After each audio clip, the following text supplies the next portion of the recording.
चढ़े फागुना रोजे बोले कोयलिया, चढ़े फागुना रोजे बोले कोयलिया, चढ़े फागुना रोजे बोले कोयलिया।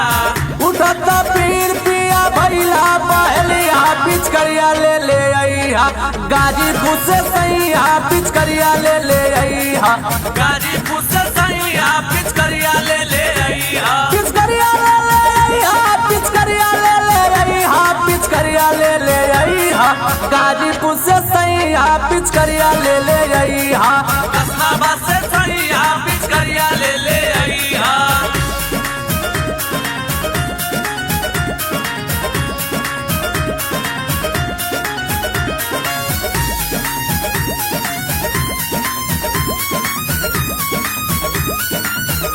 अब भांगिया के गोला पिया जानी तू भूलई हा, जानी तू भुलाई हा, हो जानी तू भुलाई हा।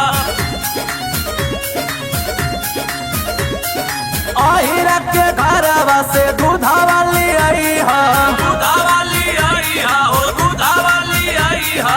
ओहारे से ले अइहा ललकिया बिरिया पिचकरिया ले अइहा, गाजीपुर से सैया पिचकरिया ले अइहा, जंगीपुर से सैया पिचकरिया ले अइहा, पिचकरिया ले अइहा, पिचकरिया ले अइहा, पिचकरिया ले अइहा, गाजीपुर से सैया पिचकरिया ले अइहा, मऊ से ये सैया पिचकरिया ले अइहा।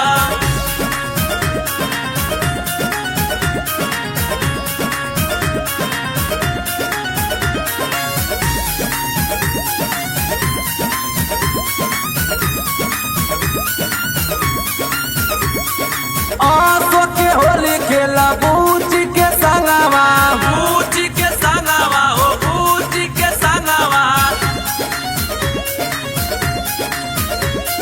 कहे वीरेंद्र रंग तोहारो जो बनवा, तोहारो जो बनवा, हो तोहारो जो बनवा। राहुल बाबू संगे हो गईल बजरिया पिचकरिया ले अइहा, गाजीपुर से सैया पिचकरिया ले अइहा, गोरखपुर से सैया पिचकरिया ले अइहा, पिचकरिया ले अइहा, पिचकरिया ले अइहा, पिचकरिया ले अइहा, गाजीपुर से सैया पिचकरिया ले अइहा, आजमगढ़ से